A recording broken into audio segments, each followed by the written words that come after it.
პირველ რიგში მინდა მივესალმო ყველა იმ ადამიანს, ვინც დაინტერესებულია იმით, რომ რაც შეიძლება მეტი ინფორმაცია გქონდეს იმ სარწმუნოებაზე, რომელ სარწმუნოებასაც იგი მისდევს და არ იყოს და დაინტერესებულია იმით, რომ არ იყოს ბრმა მიმდევარი იმ რწმენისა, რომელიც რწმენაც მან აირჩია. ამავე დროს მინდა მივესალმო იმ ადამიანებსაც, რომლებსაც ჯერ ვერ გაურკვევიათ რა გზას დაადგნენ და ასე ვთქვათ შესწავლის პროცესში არიან. სწორედ ამ ადამიანებს მე მაქვს ასეთი მოლოდინი, რომ აღნიშნული ვიდეო ჩანაწერი, რომელსაც აგერ მე გავაკეთებ, დაეხმარება იმაში, რომ უფრო წინ წავიდნენ აი ამ შემეცნების სფეროში, ვინაიდან ტექნიკა იძლევა ამის საშუალებას, მეც გადავწყვიტე, რომ ჩანაწერი გამეკეთებინა. მინდა განვიხილო ერთი ვიდეო ჩანაწერი, რომელი ვიდეო ჩანაწერიც არის ატვირთული ინტერნეტ სივრცეში, YouTube-ზე, რომელ ჩანაწერშიც საუბრობს მართლმადიდებლური ორგანიზაციის წარმომადგენელი ბატონი მიქაელ ბრეგვაძე. და მინდა რომ ჯერ ეს ჩანაწერი განახოთ, პატარა ის არის, ესე იგი ამონაჭერია იმ დიდი ჩანაწერისა. აუცილებლად მთლიანი ჩანაწერის ლინკსაც, რომელსაც მიუთითებ, რათა თქვენ გქონდეთ საშუალება, რომ თუ კი სურვილი გექნებათ მთელი ვიდეო ნახოთ. მე მხოლოდ ის მინდა ახლა რომ კონკრეტული ესე იგი ამონაჭერი თქვენ განახოთ, სადაც ბატონი მიქაელ ბრეგვაძე საუბრობს ტაძრების თემატიკაზე. ჩვენ ვიცით, რომ მართლმადიდებლურ ორგანიზაციას აქვს მრავალი ტაძარი, აშენებენ ტაძრებს და ოფიციალური დოქტრინა აი ასეთი აქვთ, რომ ტაძარი ეს არის უფლის წმინდა სახლი, რომელიც არის აუცილებელი, რომ იყოს და იქ ვიაროთ და ასე შემდეგ და ასე შემდეგ. სწორედ ეს კაცი ბატონი მიქაელ ბრეგვაძე საუბრობს აი ამ ტაძრებზე და ბიბლიიდან თავისი საუბრის განსამტკიცებლად ბიბლიიდან მოყავს მაგალითი, რომელი მაგალითიც აბსოლუტურად არასწორია, ესე იგი რაც ამ კაცმა მოიყვანა. მინდა რომ ჯერ ეს განახოთ, ასე ვთქვათ, ეს ვიდეო, ამ ვიდეოს მოусმინოთ და შემდგომ მოკლე განხილვასაც შემოგთავაზებთ, რომ არ მინდა ესე გაწელილი საუბრით დაგხალოთ. გთხოვთ, მოусმინოთ აღნიშნულ ვიდეოს. სადღაც ტყეში, გარეთ, სტადიონზე ხშირად გვინახავს ეს ჩვენ. არა, ამას ქონდა განსაკუთრებული ადგილი. და ეკლესიას ჩვენ ხედავთ პირველი საუკუნის ეკლესიაში, რომ მორწმუნეებმა, რადგან ტაძრის ფორმის ეკლესიები არ არსებობდა, არქიტექტურულად დახვეწილი ეკლესიები არ არსებობდა, თავის საკუთარ სახლებს გადასცემდნენ ეკლესიებს და ის უკვე აღარავის სახლი არ იყო, ის იყო შეწირული უფალზე და ის იყო უფლის ეკლესია. ამიტომაც დღევანდელ დღეს კვერეკში ჩვენ შემოგრჩა უძველესი სახე აი ამ ეკლესიის სახელწოდებისა და ამ ეკლესიაზე ლოცვისა, როდესაც ჩვენ კვერეკში ვამბობთ. წმინდი სამი სახლისათვის და სარწმუნოებით მკვიდრთა მათში ნაუფლის სამმართველოდ. წმინდა სახლს უწოდებ ჩვენ დღევანდელ ტაძარს, რომელიც შეწირულია უფალზე. ძველად ეს იყო საკუთარი სახლი, მაგალითად აღწერილია სახარებაში, რომ ბარნაბა მოციქულმა საკუთარი სახლი გადასცა უფლის ეკლესიას. და ის უკვე აღარ იყო მის საკუთარი სახლი. ის უკვე იყო საზოგადოდ ეკლესია. მერე დრო რო გადიოდა ამ წმინდა ადგილებს ამკობდნენ, რა თქმა უნდა, გარედან. აღსანიშნავია იმის თქმა, რომ ამ ვიდეო ჩანაწერს დაახლოებით 5000-ზე მეტი ნახვა აქვს, 60-ზე მეტი მოწონება აქვს და არავის არ მოსვლია აზრად, თუნდაც მინიმუმ ამ 60 ადამიანს არ მოსვლია აზრად, რომ ბატონი მიქაელ ბრეგვაძეს მიერ მოწოდებული ინფორმაცია გადაემოწმებინა საფრთხო წერილიდან.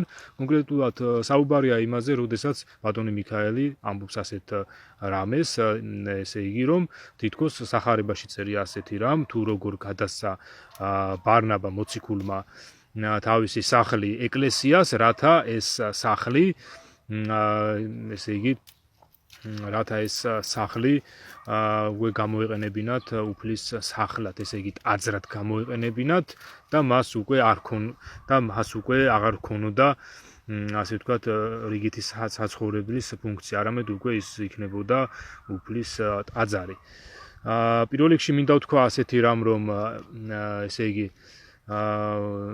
ბარნაბა მოციქულზე სულ სხვა რამე წერია ბიბლიაში და მინდა რომ აგერ თქვენს კარგად გადაამოწმოთ ახლა კონკრეტულ ადგილს ასე ვთქვათ მიუთითებ, სადაც საუბარია ბარნაბა მოციქულზე და იქ საერთოდ სასახლის გადაცემაზე არ არის ადგილი. ფაქტიურად აი ამ კაცმა ბატონმა მიქაელმა იცრუა, რადგან სულ სხვა რაღაც თქვა და მიაწერა იმას, რომ თითქოს ადრე პირველ საუკუნეში აგერ ბარნაბა მოციქულმაც კი ეს გააკეთაო, რომ თავისი სახლი გადასცა აი ამ ეკლესიასო, ეს არ შეესაბამება სიმართლეს. ეს არის პირდაპირი სიცრუეა და ძალიან ცუდი, ესე იგი, ძალიან ცუდია ის, რომ თქვენ რიგითი წევრები, აი ამ მართლმადიდებლური ორგანიზაციისა რიგითი წევრები, რომლებიც უსმენთ ამ მიქაელ ბრეგვაძის და სხვა მისი კოლეგების საუბარ ლექციებს, ძალიან ცუდია, რომ თქვენ არ ამოწმებთ მათ მიერ მოწვდილ ინფორმაციებს.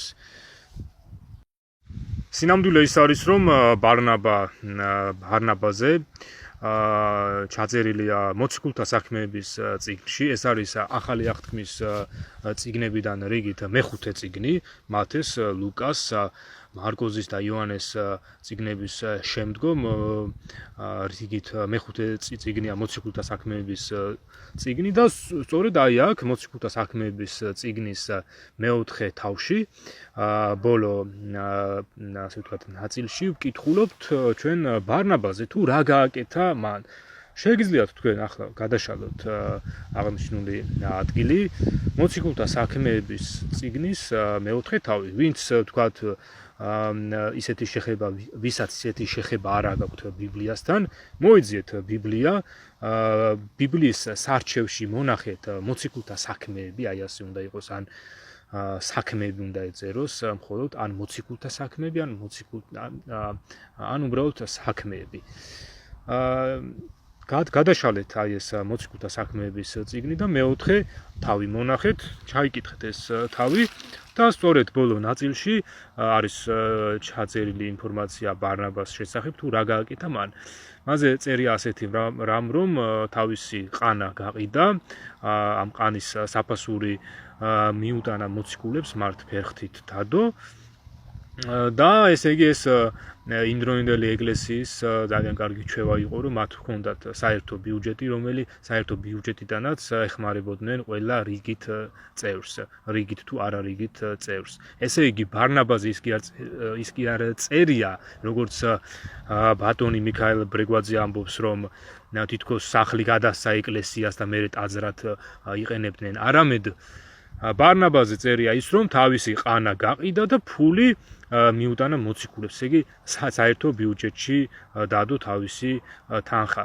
ძალიან მნიშვნელოვანია, როდესაც ჩვენ ვუსმენთ ამა თუ იმ რელიგიურ ლიდერს და ის გარკვეული ავტორიტეტით სარგებლობს ჩვენს მიმართ, აუცილებელია, რომ ჩვენ მისი მხრიდან მოწვდილი ინფორმაცია გადავამოწმოთ, რათა არ შევიდეთ შეცდომაში, აგერ ამ ვიდეოს ქონდა 5000-ზე მეტი ნახვა, ქონდა მას 60-ზე მეტი მოწონება და წარმოიდგინეთ ამ ადამიანებს არც კი გადაუმოწმებიათ ბატონი მიქაელის მიერ მოწვდილი ინფორმაცია.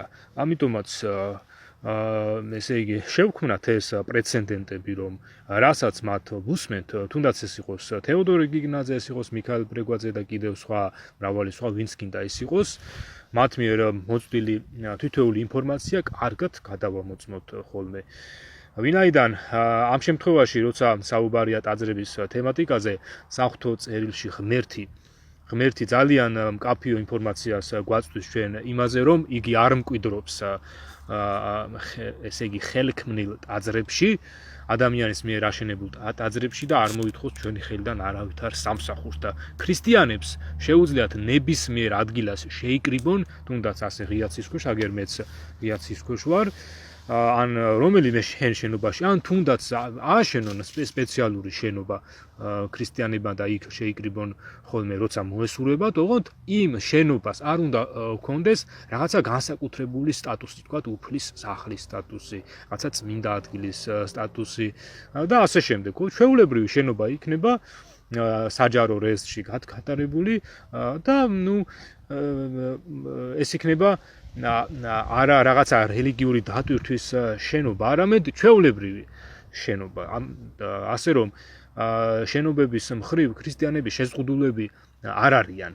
და როცა რომელიღაცა რელიგიური ორგანიზაცია ამბობს, რომ რომელიღაცა რელიგიური ორგანიზაცია აშენებს რაღაცა შენობას და მე იმას სტატუსს მიანიჭებს, რომ ეს არის უფლის სახლი და ეს არის წმინდა სახლი, ეს არ არის სწორი.